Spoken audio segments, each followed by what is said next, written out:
안녕하세요. 이번 시간에는 이혼 상속 전문 이명인 변호사님을 모시고 이야기를 해보도록 하겠습니다. 반갑습니다. 네, 안녕하세요. 간단하게 자기소개 부탁드릴게요. 안녕하세요. 이혼 상속 전문 로펌 법무법인 신세계로에서 일하고 있는 이명인 변호사입니다. 반갑습니다. 네. 지금 계신 로펌이 네. 다 이혼 전문 변호사로 이루어져 있다고. 네, 맞습니다. 22명이 전부 다 이혼 상속 전문 변호사님들이십니다. 아니, 이게 왜냐면 그게 그거거든요. 그렇다는 얘기는 지금 이혼으로 이 변호사를 찾는 수요가 많다는 얘기잖아요. 예. 그럼 확실히 이혼 건수가 많이 늘었나요? 제가 객관적인 수치로는 말씀드리긴 조금 힘들 것 같은데요. 저희 사무실 기준으로 말씀드리면 하루에 상담 오시는 분들이 7명이 넘을 정도로 매일매일 확실히 좀 늘지 않았나 체감상 그렇게 느껴지는 것 같습니다. 왜냐면 저도 보다 보면은 방송 주제로도 이혼이 많이 나오고 실제로도 주변 모임 가면은 이제 뭐 이혼을 주제로 이야기하는 분들도 많아지고 그러면서 이게 왜 이렇게 지금 많아졌는지 좀 이런 게 좀 궁금하거든요. 왜 이혼 건수가 늘어났다 생각하세요? 예전이랑 비교했을 때 이혼이 금기시 되지 않은 사회적 분위기가 굉장히 큰 것 같고요. 그리고 세대가 좀 변해서 그런지 요새는 안 맞는다 싶으면 이제 참고 살기보다 이제 빨리 아이 없을 때 정리하자. 아니면 아이가 어릴 때 정리하자. 이런 성향을 가지신 분들이 조금 늘어나지 않았나 싶습니다. 그러면 보통 사연으로 찾아오시는 분들이 예. 이제 자녀가 있는 분들이 많이 와요? 없는 사람들이 많이 와요? 아무래도 자녀가 있으신 분들이 많이 찾아오는 것 같습니다. 신혼부부가 아니고서는 대부분 이제 저희 윗세대 같은 경우에는 네. 자녀들을 다 낳는 분위기였으니까요. 네. 아무래도 자녀가 있는 분들이 대부분인 것 같아요. 그러면 이 자녀를 내가 키우겠다예요? 아니면 내가 안 키우겠다예요? 내가 키우겠다. 사실 둘 다 안 키우겠다라고 하는 분들도 있기 때문에 내가 키우겠다는 진짜 아이를 위해서는 그래도 양반인 거거든요. 네, 그래도 자녀 때문에 많이 싸우긴 하는데 사실 어머니가 이제 엄마가 키우는 걸로 대부분 좀 합의가 되곤 하더라고요. 여러 변호사 루트가 있잖아요. 네. 그 중에서도 왜 이혼 상속 전문으로 가셨는지 알 수 있을까요? 네. 저는 어렸을 때 사랑과 전쟁이라는 치정 로맨스 프로그램에 명작이죠. 네. 애청자였는데요. 네. 그리고 지금도 현존하는 연애 프로그램들은 대부분 챙겨볼 정도로 사실 남의 사랑 이야기에 관심이 많은 어른으로 커버렸습니다. 네, 그리고 나서 변호사가 된 다음에는 여러 분야의 다양한 사건들을 경험을 했었는데요. 새로운 사건들을 이제 시작할 때마다 늘 이야기가 궁금했었던 거는 이혼 상속이었던 것 같아요. 그래서 평생 이 분야로 밥 벌어먹고 살아야겠다라고 결심했습니다. 근데 보통 찾아오는 경우면 협의 이혼이 아닌 것들이잖아요. 그쵸, 그쵸? 싸우니까 찾아왔겠죠. 그럼 주로 뭐 때문에 싸우는 거예요? 주로 사실 이혼 사유의 대부분은 아직도 외도가 굉장히 많은 것 같아요. 외도랑 성격 차이. 전형적인 이제 전통적이고 전형적인 이제 사유 아닐까 싶습니다. 그러면 뭐 외도랑 성격 차이면은 소송을 걸어서 뭐 어떤 걸로 소송을 거는 거예요? 그럼 뭐 이유가 있을 거 아니에요? 헤어지면 되는 건데. 네. 그 협의가 안 되면 이제 재판으로 소송을 진행하게 되면요. 그 재판상에 이혼 사유가 있어야 되거든요. 그래서 6가지로 이제 법에 정해져 있는데 뭐 배우자의 부정행위라든지 배우자가 나를 이제 방치하기에 유기를 했다든지 이제 배우자로부터 부당한 대우를 받았다든지 아니면 이제 배우자의 직계 존속들한테 부당한 대우를 받았다든지 그리고 혼인을 유지할 수 없는 기타 중대한 사유가 있었다든지라고 법정으로 이혼 사유가 정해져 있는데요.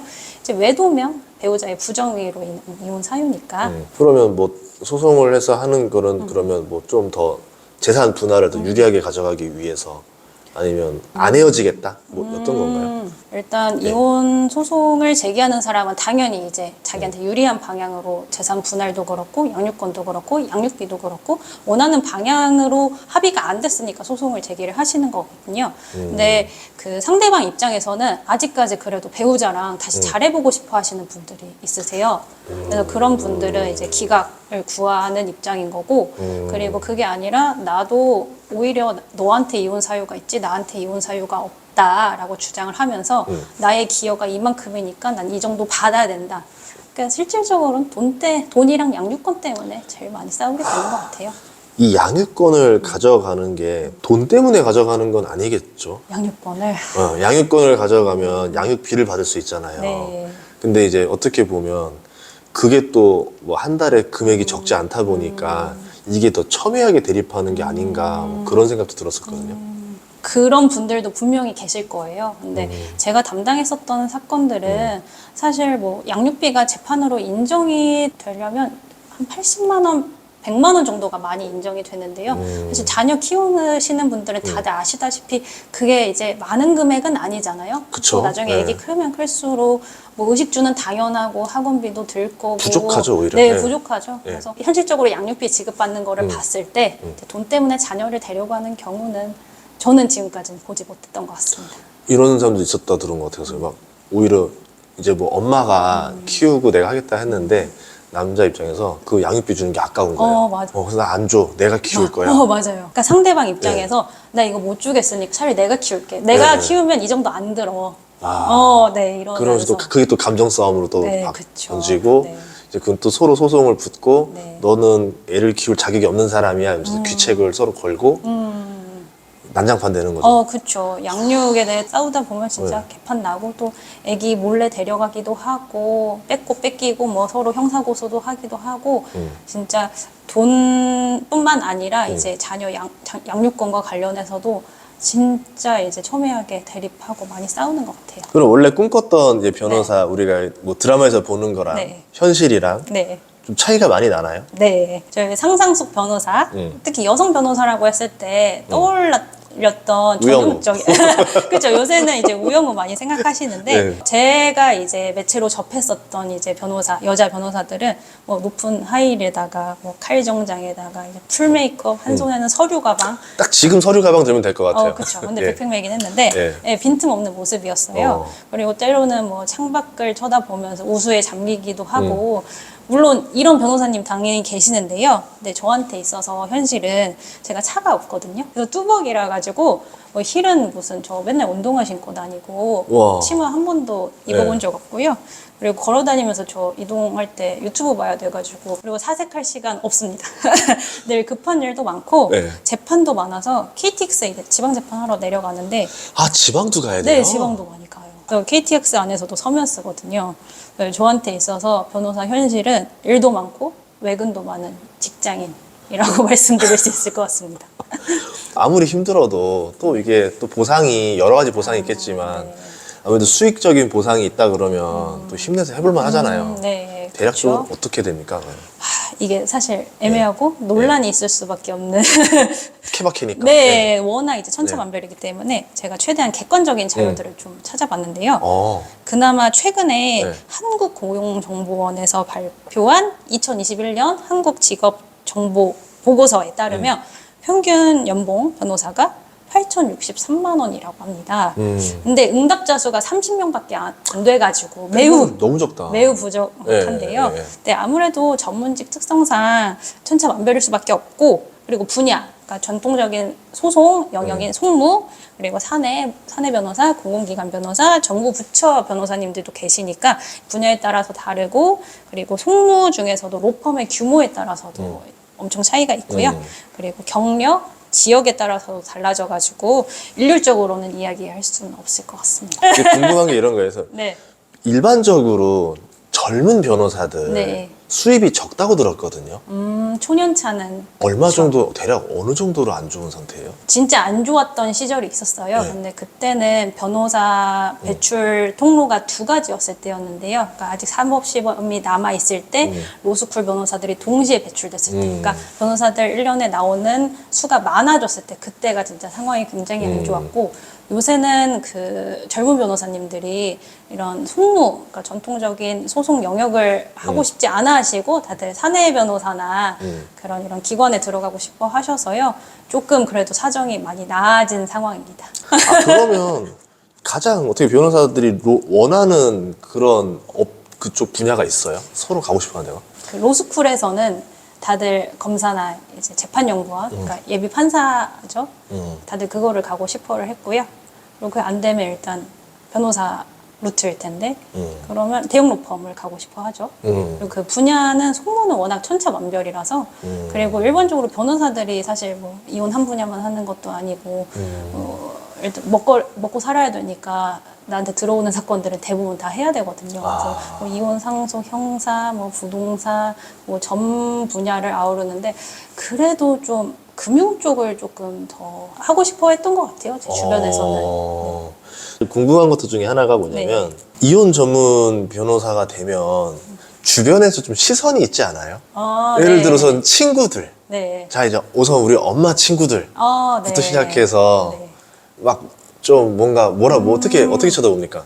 사실 제가 저희 엄마 예. 쩔친, 그러니까 예. 저한테 어렸을 때부터 이모라고 불렀던 예. 분이 계시는데 그 이모의 아빠를 이혼시켜 드렸거든요. 그래서 도움도 많이 받고 계시고 좋아하는 것 같은데. 그러면 연애할 때 네. 뭐 결혼했었나요? 네, 결혼했어요. 아, 진짜요? 네. 그 얘기도 궁금하다. 아니, 그러면 알고서 결혼한 겁니까? 결혼한 다음에 변호사 된 겁니까? 알고서 결혼을 했죠. 근데 남편은 경찰이거든요. 그래서 뭐 서로 조심하는 걸로. 수갑이 먼저냐, 소송이 먼저냐, 그렇죠. 형사가 먼저냐, 민사가 먼저냐 그렇죠. 이러네요. 네. 아니, 그래도 보통은 쉽지 않잖아요. 왜냐하면 내 배우자가 이혼 전문 변호사면 이 사람이랑 결혼하면 정말 귀책 사유 걸리면 큰일 난다 이러면서 부담스러워 할 텐데 좀 주변 사람들은 어때요? 주변 친구들은 또 연애 뭐 소개팅이라든가 결혼 잘 하고 있나요? 제 나이대가 사실 조금 애매한 게, 그러니까 전통적인 가치관과 이제 현대적 가치관이 충돌하는 그 세대거든요. 네. 그래서 결혼하는 친구들은 빨리 간 친구들도 있고, 지금도 가는 친구들도 있고, 그리고 아예 결혼 생각이 없는 친구들도 있고, 반절식으로 나뉘는 것 같아요. 아예 진짜 결혼 생각 자체가 없고 난 연애만 하겠다. 네. 그런 친구도 있고 벌써 결혼해서 애 2명 있는 친구들도 있고. 궁금한 게 그거였어요.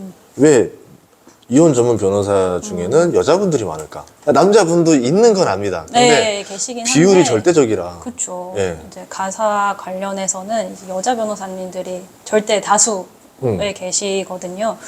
일단 저의 로스쿨 동기들 친구들한테 물어봤을 때 이제 남자들은 이제 저한테 얘기를 하는 게 못해 먹겠다고 이런 감정적인 것들을 견디고 싶지 않아 하는 친구들이 많더라고요. 다른 분야를 하고 싶어 하는 것 같아요. 그래서. 그러니까 좀 사건이 좀 큰 규모라던가 금액 대비 감정 소모가 훨씬 더 큰 영역인 거죠, 여기가. 네, 그렇죠.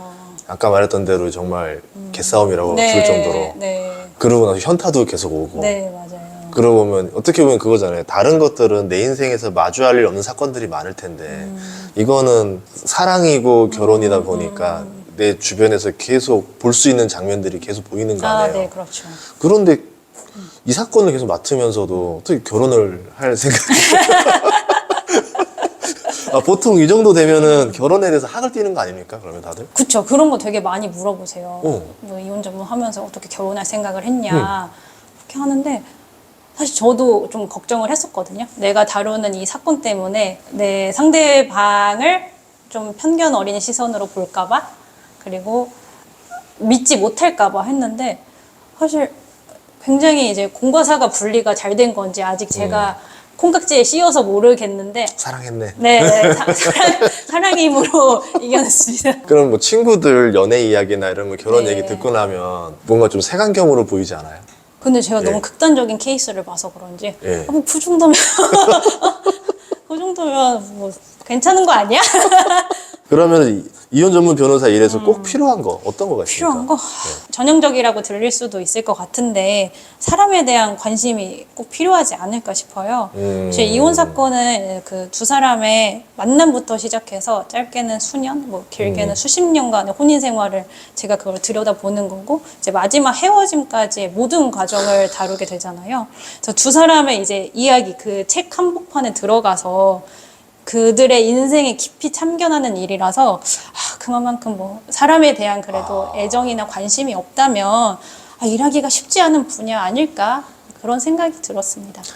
영화 한 편 아주 깊게 몰입했다가 빠져나오는 맞아요. 느낌인 거죠. 네, 그 의뢰인들의 감정에 이제 깊이 동화되다 보니까 진짜 내가 그들의 혼인 생활을 한복판에서 체험했었던 것처럼 이야. 그렇게 막 생생하기도 하거든요. 그러면서 이 사람의 말과 이 사람의 말이 이제 진짜 근거 있는 주장인지를 다 파악해 나가면서 만들어 가야 되는 거 아니에요? 근데 근데 가끔 거짓말 하시는 분들이 있을 있긴 것 같아요. 하거든요. 의뢰인도 약간 자기가 불리한 건 다 빼고 유리한 것만 얘기할 거 아니에요. 그런 경우 꽤 많거든요. 왜냐면 저도 가끔 저기 어디 다른 데 가서 듣다 보면은 와, 이 사람 세상 불쌍한 사람이다라고 알았는데 나중에 또 다른 데 가서 들어보니까 아, 이 사람이 가해자였어. 깜짝 놀란 거예요. 저 그 사람이 피해자인 줄 알았어요.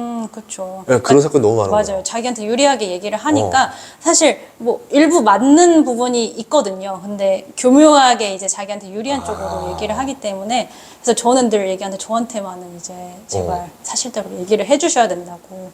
그래야지 좀 방어를 할 수 있고 피해갈 수 있게 전략을 세워드리니까 제발 저한테는 거짓말하지 말아달라고 부탁드리죠. 아무래도 또 이제 이혼하다 보면 돈이랑 또 연관이 될 수밖에 없는데 네. 주변에 전 그런 분들 본 적 있어요. 이미 벌써 거의 갈라선 것 같은데 돈 때문에 못 헤어지시는 분들도 있더라고요.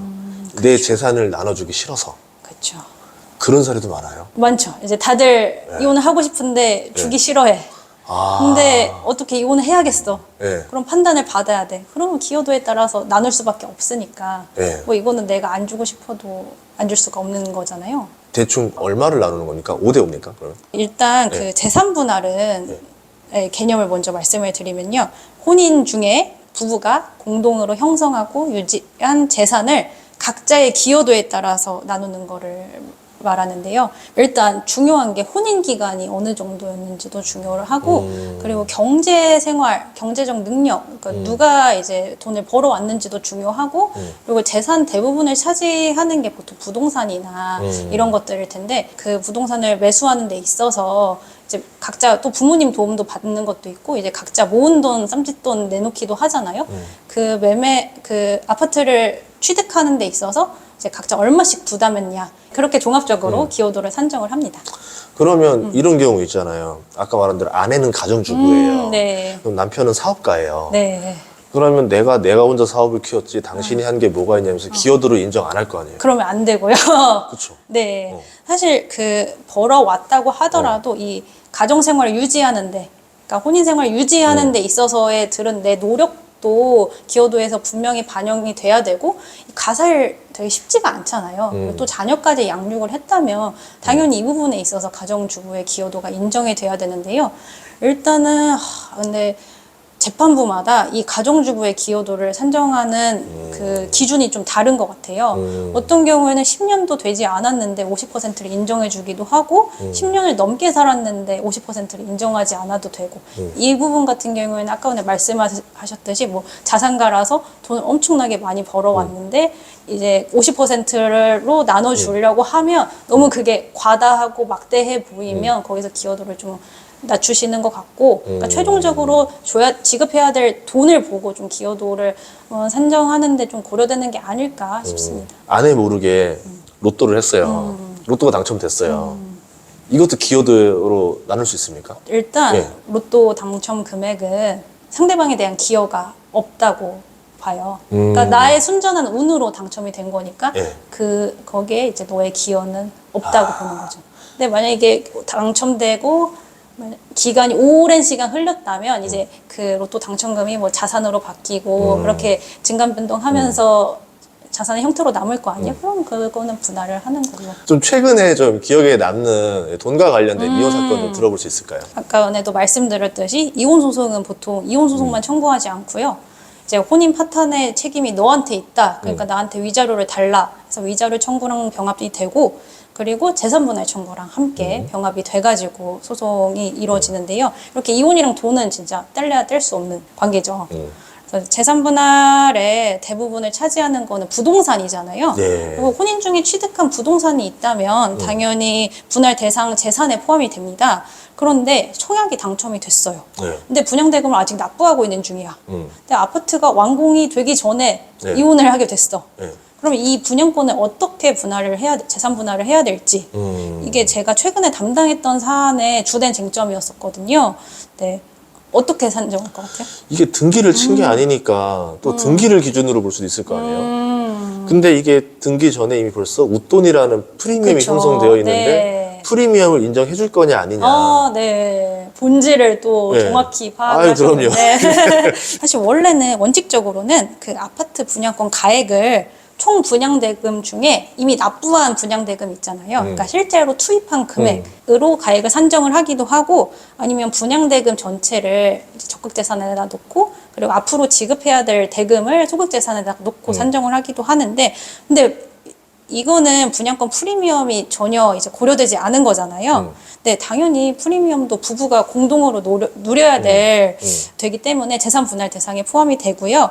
근데 분양권 프리미엄 붙은 거를 산정하기가 좀 애매하잖아요. 그쵸. 네, 이거를 객관적으로 파악을 해야 되니까 보통 법원을 통해서 감정을 신청을 하고 그 감정서 바탕으로 분양권 시세를 확정하게 됩니다. 근데 제가 최근에 담당했었던 사건 같은 경우에는 이제 감정을 신청을 하는 데 있어서 또 감정 비용이 꽤 들거든요. 근데 형편이 좀 안 좋으셨어요. 그래서 감정을 하기가 어려웠던 사안이었는데 그래서 제가 어쩔 수 없이 포털 사이트들에서 프리미엄이 붙은 이제 매물들 있잖아요. 근데 그것들 제가 유리한 거 위주로 좀 내가지고 그거를 평균으로 내서 주장을 했어요. 근데 다행히 재판부에서 저희 주장을 좀 적극적으로 받아들여 주셔가지고 감정을 통하지 않고 좀 유리하게 재산 분할이 이루어졌던 사건이 있어서 좀 기억에 남았던 것 같아요. 이런 경우는 어떻게 돼요? 뭐 아파트 값이 최근에 계속 떨어지는 추세였었잖아요. 네. 근데 예를 들어 이혼 분할을 할 때 신청할 때는 10억짜리 아파트였는데 네. 뭐 재판하고 시간이 끌고 네. 하다 보니까 결론 났을 때 이제 7억 정도로 떨어졌어요. 네. 그러면은 7억인 상태로 나누는 겁니까? 10억인 상태로 나누는 겁니까?